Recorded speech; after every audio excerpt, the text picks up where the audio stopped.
Okay, so I have stories to tell you. So all my little candy cane pieces, right? So I left that candy cane out for my son because I still have some extras. I left it out in the morning, figuring that he would say, "Can I have this candy cane?" So I left it where he could see it when he woke up. Because I still have a couple of these candy canes here that aren't these little bite-sized pieces like this one. I left the whole candy cane out, and then he came in and asked me, he said, "Can I have the candy cane?" And I said, "Yeah." And he said, "It's ketchup, right?" And I said, "Yeah." And he said, "I can have it and I can try it?" "Oh yeah, yeah."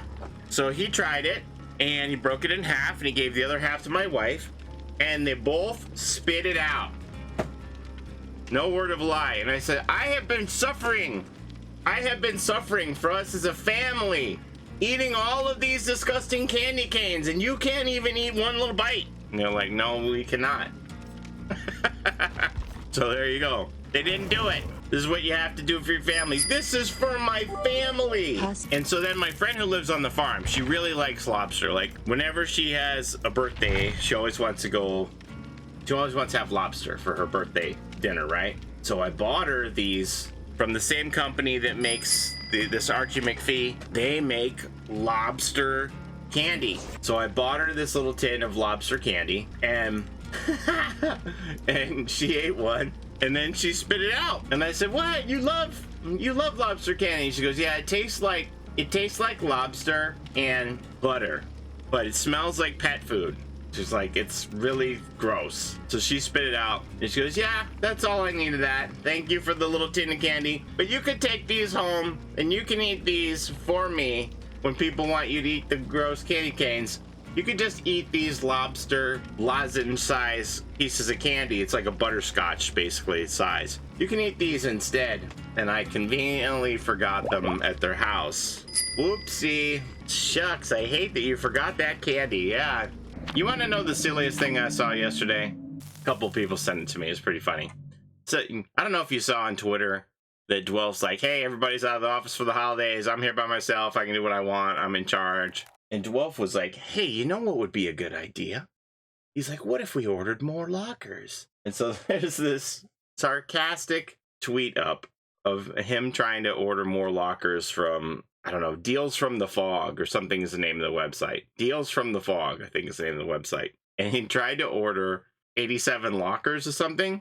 And it's fake. It's a fake website, obviously, right? Like it says Deals from the Fog is the name of the website. And somebody made a video that they were enraged that Dead by Daylight's parent company Behavior were trying to sell lockers to people for $400.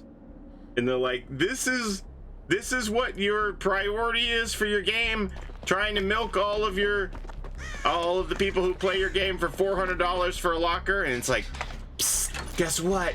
It's not real. They made a video going on a tirade about it. And then you read the YouTube comments of the people responding to the video, and they're like, "I bet you King and Paulie are going to be making videos pimping these lockers, trying to get everybody to buy them." And I'm like, "No, we're not, because you know what? It's not real. We can tell the difference between real and imaginary." But imagine getting like visibly angry about something imaginary. People just want to be mad about anything. And the thing is that the people like where's the critical thinking? Do we teach critical thinking in school anymore? Do people just parrot other people's opinions all the time to try and sound smart? Does anybody think for themselves anymore nowadays? What is going on? Because all of the comments on the YouTube video are just people who are like, "That's ridiculous. I can't believe Behavior's trying to sell lockers for $400. Yeah, it's almost like it's made up. It's almost like it's not real. Isn't it so surprising that you can't believe it?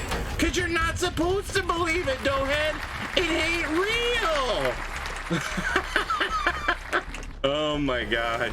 It was so wild to see the vitriol of an imaginary thing.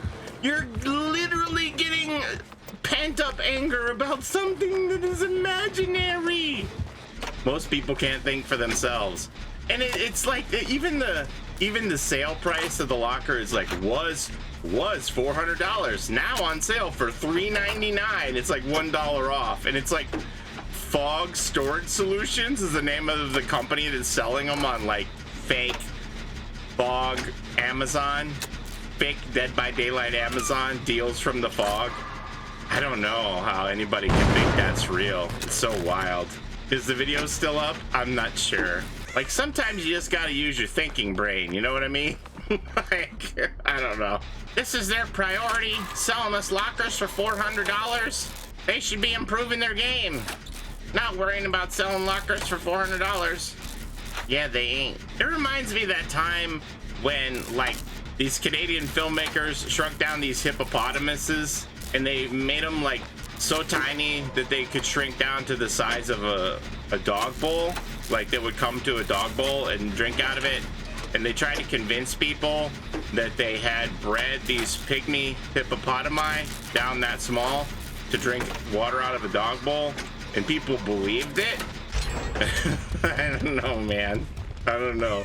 Like, that's quite a genetic feat there, to just shrink hippopotami down to like inch high hippopotami. That could be my new name on Steam. Oh, I know what I forgot to tell you. I forgot to tell you the tamale story.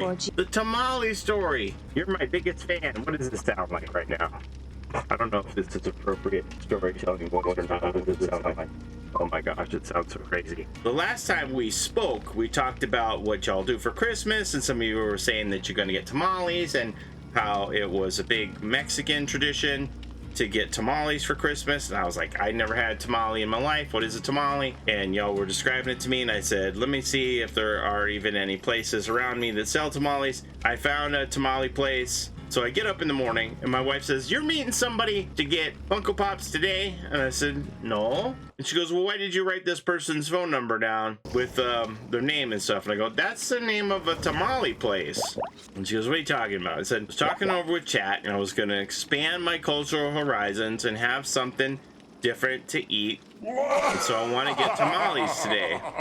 She's like, what's tamales? And I'm like, I don't know, but we're gonna find out. And so my wife said, well, I don't want to wait around here for you till after 11 o'clock. I got stuff to do. What are tamales? Oh, the Canadianness, I just can't. I'll tell you what. She goes, I'm gonna go out and do the grocery stuff that I need to do and everything, and you wait here and I'll bring tamales home for lunch. And I said, okay. So I said, here's the address and the phone number, and this is the name of the place. My wife calls me up like right around lunchtime.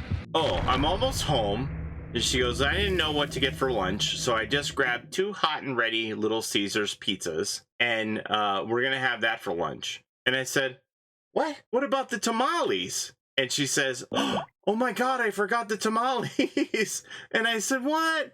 And so she goes, it completely slipped my mind. She goes, I'm going to just come home and we'll drop off the pizzas and I'll go back out for the tamales, which I don't really like Little Caesars pizza. She calls me and she says, oh, she's like, you're lucky. And I go, what do you mean? And she says, well, it's a really busy day for tamales. I'm like, I know, that's what I was telling you, is that this is like a Mexican Christmas tradition to have tamales and stuff. And she's like, so I called the place and I'm going to pick them up right now. And she says that she calls the place to see if she can get tamales. And the guy's like, well, did you pre-order? And she's like, no. And he says, oh, no, you can't have tamales today. He's like, we sell hundreds, if not thousands of tamales today to people, and we're so busy. Like, if you didn't pre-order, I can't give you any tamales. And she's like, no. And he's like, well, how many tamales do you want? And she's like, I don't know, 6? Like, what do you recommend? He's like, 6. And she's like, I don't know, 4? 2? What can I get? And he goes, I'll give you 4. So she's home lickety-split with these 4 tamales. She opens up this styrofoam container and we're looking in this, they're like ice cold tamales because they were in the fridge waiting for somebody else to pick them up. She's like, he says microwave them all for a minute, and it was super heavy. It was like heavy duty. Like it felt like a couple of pounds of tamales. These 4 tamales, they were big. He said put them individually in the microwave for a minute, and they're good to go. So I'm looking at them, and they look like they're wrapped in like these tobacco leaves. Do we heat it in this wrapping? Do we eat it in the wrapping? What do we do with it? She goes, I don't know. He just said microwave it for a minute. These are El Salvadoran tamales. So these tamales are wrapped in banana leaves instead of being wrapped in corn husks. Slid them out of the banana leaves onto the plate, and I ate them, and they were really good. But the first one, it was weird because it had all these bones in it, and it was like they're like, don't waste anything, and I was spitting out vertebrae after vertebrae of the chicken's neck out of the tamale. Yeah, they were all little vertebrae in it. I got the neck bone tamale. Yeah, there were bones in it. That isn't right. Yeah, there were multiple vertebrae. I spit out like 5 or 6 vertebrae.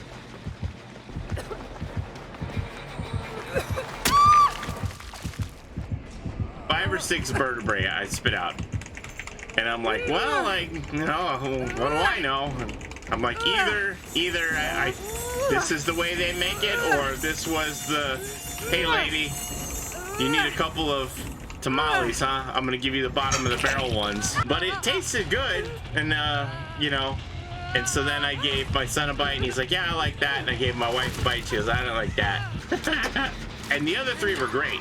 There's not a bone in sight. It was all like a lot of quality chicken meat. I didn't feel like I had pieces, parts. I don't know why the other one, the first one. I wish that the first one had not been my first experience with the tamales with all the neck bones in it. What El Salvadoran plantain wrapped rat tamales did you get?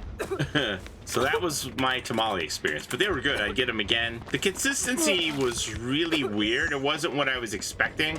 Like, I was expecting the shell to be more firm than it was from the unwrapped tamale. It was the best way I could describe it. It was like the outer coating of the tamale was like mashed potatoes made out of corn. That's kind of what it tasted like. I was expecting it to be more like a burrito shell, so that was surprising, but it was good. And then the casing inside, it was chicken and chunks of potato inside. And it was good. You can also pan fry tamales for crispness. So I'm not gonna lie, spitting out the neck pieces was a little off-putting. I was like, oh, okay, waste not, want not.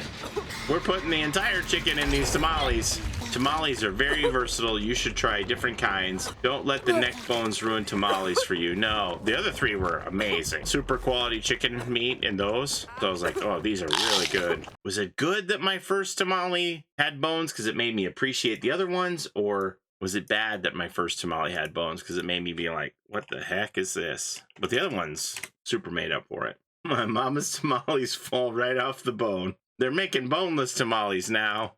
Does it cost extra for boneless? They were pretty big. Like they were honking tamales. 2 was definitely enough for a meal for me. See you tomorrow night. Good night, everybody. Love you. Bye. It's a Gen Rush life for us. It's a Gen Rush life for us. Set a hiding, we do gens. Set a randoms, we got friends. It's a Gen Rush life.